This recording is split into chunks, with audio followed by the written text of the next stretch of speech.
আপা আপনি গোপালগঞ্জে চলে আসেন, কোনো সমস্যা নাই, আমরা আছি আপনার সাথে। সবাই যাবো ইউরোপ আমেরিকা থেকে, সবাই আমরা গোপালগঞ্জে কথা শুনি ইনশাআল্লাহ স্বেচ্ছায় কারাবরণ করবো দরকার হয়। জি আপা, হ্যাঁ জি আপা বলেন প্লিজ। ওই আগুন দিয়ে পোড়ানোর পরে যেটুকু অবশিষ্ট ছিল সেটা লুট করতে গেছিল, ওটা চোর। জি বড় চোর, বড় চোর, সুদখোর, সুদখোর। জি আপা। আপা, আবার বিচার করবে আমাদের। আপা আচ্ছা আমি ওর বিচার করবে জনতা। জনতা তো করবেই, আমরা নিজেরা করবো আপা, ফাঁসি চাই না, নিজের হাতে আমরা করবো। দৃষ্টান্তমূলক ফাঁসি চাই, যেটা জনগণ দেখবে ওই ফাঁসি চাই। যার যার বাড়ি ঘর পড়াইছে করছে, আপা দেশের থেকে সব গরিব মানুষ এখন গ্রামে যাচ্ছে, খাবার পাচ্ছে না, কিচ্ছু পাচ্ছে না, খুব কষ্টে আছে সাধারণ পাবলিক, খুবই খারাপ আপা। আমরা দোয়া করি আপনি তাড়াতাড়ি আসেন। বৃহত্তর নোয়াখালীর অবস্থা অনেক খারাপ আপা। সারা বাংলাদেশের অবস্থা খারাপ বানায় রাখছে ওরা আপা, সারা বাংলাদেশটাকে একটা বদ্ধ ভূমি বানায় রাখছে, যেখানে সেখানে হত্যা, মানে এমন কোন লোক নাই যারা এখন শান্তিতে আছে। সবাই একটা কথাই বলে যে আগেই ভালো ছিল, আগে সরকারি ভালো ছিল। আমরা ভুল করেছি আপা, এই কথা সবাই বলে। সবাই অনুতপ্ত আপা। আপনি বলেন জি আপা, প্লিজ প্লিজ বলেন আপা প্লিজ। প্রত্যেকটা জায়গায় তো এইভাবে। এবং এখন আবার সে ওই আরেকটা পদক্ষেপ নিচ্ছে, এদিকে প্রায় 80 জন প্লাস আরো 35 জন, সেই সাথে 300 লোক, তারা জেলা উপজেলা ইউনিয়নে সার্ভে করতে পাঠাচ্ছে। সবাইকে বলে দাও ওই সার্ভে করতে কারা যায়, কাদের নাম লিখছে, আমরা করবো। Definitely you could get it. Yeah. আমরা চাই আপা আপনি সুস্থ থাকেন, আপনি সুস্থ থাকলে বাংলাদেশ সুস্থ থাকবে, বাংলাদেশ ভালো থাকবে। আপনাকে আবার আমরা ফিরিয়ে এনে বাংলাদেশকে আবার এগিয়ে নিয়ে যাওয়ার জয়ের মালা পরাবো আবার, আবার জয়ের মালা পরাবো। জয় বাংলা, জয় বঙ্গবন্ধু। জি আপা প্লিজ। আমরা তোমাদের যে দেশে আছো সেই দেশে স্যার ডেনমার্ক আমেরিকার সবাই এখানে আছি আপা, ডেনমার্ক আমেরিকার সবাই আছি। আপা আপনি এখন আমাদের কিছু নির্দেশনা দেন, আমরা প্রবাসী থেকে কি করতে পারি, এবং বাংলাদেশে আমাদের যে ফ্যামিলি আছে, আত্মীয় স্বজন আছে, আমাদের যে বিভিন্ন দলের নেতৃবৃন্দরা আছে, আমরা কিন্তু অর্থনৈতিক থেকে বিভিন্নভাবে সহযোগিতা করতেছি, যার যেভাবে পারি আমরা। বাকিটা আপা আপনি নির্দেশনা দেন, আপনার নির্দেশনার মতো আমরা কাজ করবো বাংলাদেশে এবং প্রবাসে। তোমাদের যেটা করতে হবে, একটা হচ্ছে তোমরা যে দেশে আছো সেই দেশের আইন কানুন মেনে ওখানকার যারা নির্বাচিত প্রতিনিধি বা সরকার বা যে বিভিন্ন মানবাধিকার সংস্থা, তারপরে 165 জন সাংবাদিকের চাকরি নাই, তাদের অ্যাক্রেডিটেশন কার্ড বাতিল করে দিছে। 106 জন সাংবাদিকের বিরুদ্ধে হত্যা মামলা দিছে এবং আমাদের কতজনকে গ্রেপ্তার করে জেলে ঢুকাইছে, মানবিত জীবন যাপন করছে। সাংস্কৃতিক কাজ করতে পারে না, ব্যান্ড শোনা ব্যান্ড কোন অনুষ্ঠান করতে পারে না, পাকিস্তান থেকে ব্যান্ড শো এনে করায়, অথচ আমাদের দেশে ব্যান্ড শো যারা তারা এখন কাজ পায় না। এরা আবার এদের সাথেই ছিল, তারাও লাল রং লাগাইছিল, এখন আর তাদের পাত্তা নাই, কাজ পায় না। স্বীকৃতি কর্মকাণ্ড বন্ধ, সমস্ত সামাজিক নিরাপত্তার যত গরিব মানুষ আমরা বয়স্ক ভাতা, বিধবা ভাতা, মুক্তিযোদ্ধা ভাতা যা যা দিয়েছিলাম সেগুলি সব বন্ধ করে দিয়ে সেটা মেরে খেয়ে গেছে। এমনকি মানে সারা দেশটাকে একটা লুটের রাজত্ব, খুনের রাজত্ব সৃষ্টি করছে। এই বিষয়টাই যে মানবাধিকার লঙ্ঘন, সাংবাদিকদের উপরে নির্যাতন, সাংবাদিকদের অত্যাচার করা, মহিলা সাংবাদিকরা যেভাবে অপমান করছে, এই বিষয়গুলি জনমত তোমাদের তৈরি করতে পারে আন্তর্জাতিক পর্যায়ে। ইংলিশের যে বিভৎস চেহারাটা, ওইটাই আজকে মানুষের কাছে স্পষ্ট হয়ে গেছে। একটা রাষ্ট্র চালাতে সে টোটালি ব্যর্থ।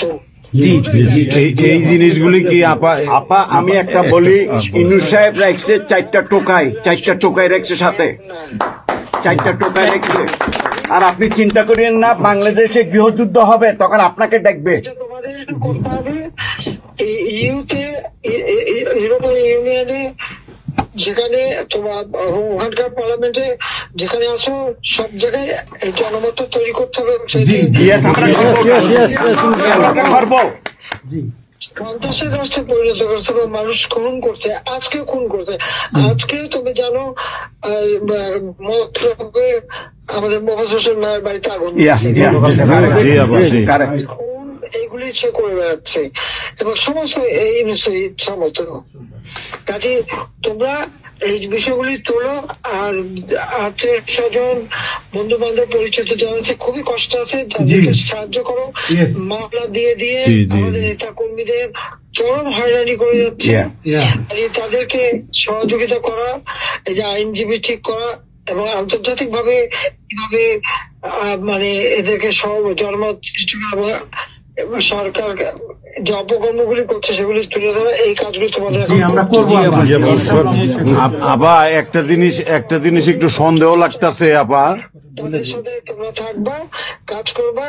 আর দেশের ভিতরে মানুষকে যে এই সরকারকে না তাহলে দেশের মানুষের মুক্তি দেয়। হ্যাঁ আপা, আমি একটু একটা কথা বলতে চাই। একটা জিনিস একটু সন্দেহ লাগতেছে যে পাকিস্তান থেকে যে শিপের মধ্যে কতগুলি কন্টেনার আসলো, এইটা কেন এবং এত দ্রুত ওরা কিভাবে পাকিস্তানের সঙ্গে ব্যবসায়িক সম্পর্কটা গড়লো? কারণ এইটা তো কোনোদিন ছিল না বাংলাদেশে, ৭১-এর পরে এটা হয় নাই আপা। এখন এইটা নিয়ে আমাদের আপনি তো অবশ্যই আপনি অনেক কিছু অবগত আছেন, এটা আমাদের জানার প্রয়োজন। এই তথ্যটা আমাদের বের করা উচিত যে কোনো ভাবে, গোয়েন্দা বলেন, যে কোনো ভাবে আমাদের তো কিছু না কিছু আছে, এদের মাধ্যমে এই জিনিসটা আমাদের খুবই দ্রুত বের করা উচিত। এরা কি মনে করতেছে, মনে হয় সম্ভবত ভয় পাইতেছে যে আমরা হয়তো দেশে একটা অরাজকতা সৃষ্টি করুম, ওরা একটা গৃহযুদ্ধের প্রস্তুতি নিতেছে অস্ত্র। আমার কাছে সন্দেহ। ওইখানে দুইজন যে মাল ডেলিভারি করে ওই জায়গাতে কন্টেনারের ওইখানে 2টা লোকের চাকরি চলে গেছে।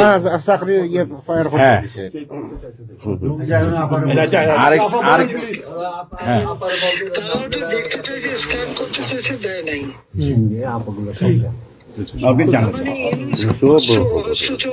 সাথে জড়িত।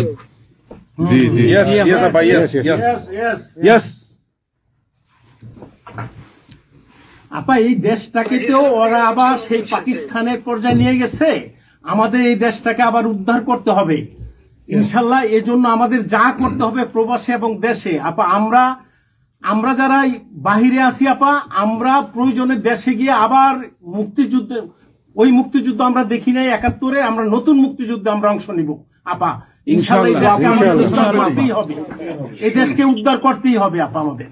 একটা শুনি। জি আপা বলেন। আপা আমরা শেষ করবেন। আমরা ডেনমার্ক আওয়ামী লীগের পক্ষ থেকে এই জায়গায় আমরা যারা আছি, আমাদের বয়োজ্যেষ্ঠ নেতৃবৃন্দ আছে। হ্যাঁ, ডেনমার্ক আওয়ামী লীগের বয়োজ্যেষ্ঠ নেতৃবৃন্দ আমরা এখানে উপস্থিত আছি। আমরা আজকে প্রতিবাদ সভা ডেনমার্ক আওয়ামী লীগের এই ইউনুস সরকারের যে এই যে অগণতান্ত্রিক কাজ, এই সন্ত্রাসী ইউনুসের যে অগণতান্ত্রিক কাজ, তার বিরুদ্ধে আমরা মাফিয়ার বিরুদ্ধে আজকে প্রতিবাদ সভা হচ্ছে। সেই জায়গাতে আমাদের ডেনমার্ক আওয়ামী লীগের উপস্থিত আছে বাবু সুভাষ ঘোষ, আমাদের আপনি জেনে থাকবেন সবারই নামই, লিঙ্কন মোল্লা, খোকন মজুমদার, আমাদের নঈম বাবু, আমাদের সামি দাস, আমাদের অবশ্যই মোহাম্মদ শহীদ, আমাদের মাহবুর রহমান, এখানে লিমন, তারপরে আমাদের সাব্বির, তারপরে উপস্থিত আছেন আমাদের শামীম খালাসি, বোরানুদ্দিন, আমাদের মাসুদ চৌধুরী, সামি দাস, হিল্লোল বড়ুয়া, লিমন, অনেক নেতাকর্মী দাদা আপা, অনেক নেতাকর্মী উপস্থিত আছে। আমরা আপনার জন্য আজকে দোয়া করব, দুহাত তুলে আপনার দীর্ঘায়িত কামনা করছি। আগামীতে আপনাকে সুস্থ থাকতে হবে, আপনার মাধ্যমেই বাংলাদেশকে আমরা ঘুরে দাঁড়াবে।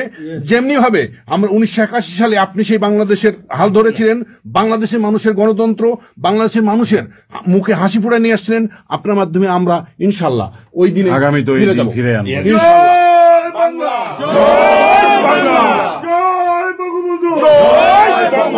শেখ হাসিনার সরকার বারবার দরকার, শেখ হাসিনার সরকার, শেখ হাসিনার ভয় নাই, রাজপথ ছাড়ি নাই, রাজপথ ছাড়ি নাই, শেখ হাসিনার ভয় নাই, শেখ হাসিনার সরকার বারবার দরকার, শেখ হাসিনার সরকার বারবার দরকার।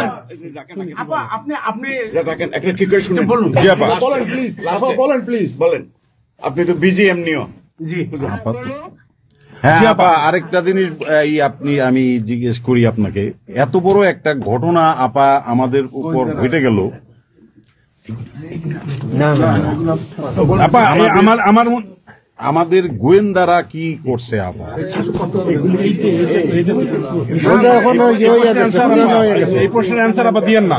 আমাদের সাংগঠনিক অ্যান্সার যেটা হয়েছে, আমরা যেহেতু রেকর্ড করেছি এই অনুষ্ঠানটা, সেই এই পর্যন্তই থাক, আমাদের মনে বলে ভালো। এই পর্যন্ত আপনারা শেষ করছি। আপনাকে আবার ধন্যবাদ, আপনার জন্য দোয়া করছি, আপনার দীর্ঘায়িত কামনা করছি আপা। আপা আপনি শেষ করুন, সাংগঠনিক নির্দেশনা দেন, আপনি শেষ করুন আপা, তারপরে আমরা শেষ। জি আপা, আমরা শেষ করছি। হ্যাঁ, রেকর্ডিং বন্ধ। ধন্যবাদ। রেকর্ডিং বন্ধ করুন, সব রেকর্ডিং বন্ধ করুন, সবাই রেকর্ডিং বন্ধ করুন, সবাই বন্ধ করুন। হ্যাঁ, এই রেকর্ডিং বন্ধ করুন, রেকর্ডিং বন্ধ করেন, রেকর্ডিং বন্ধ করেন, রেকর্ডিং বন্ধ করেন।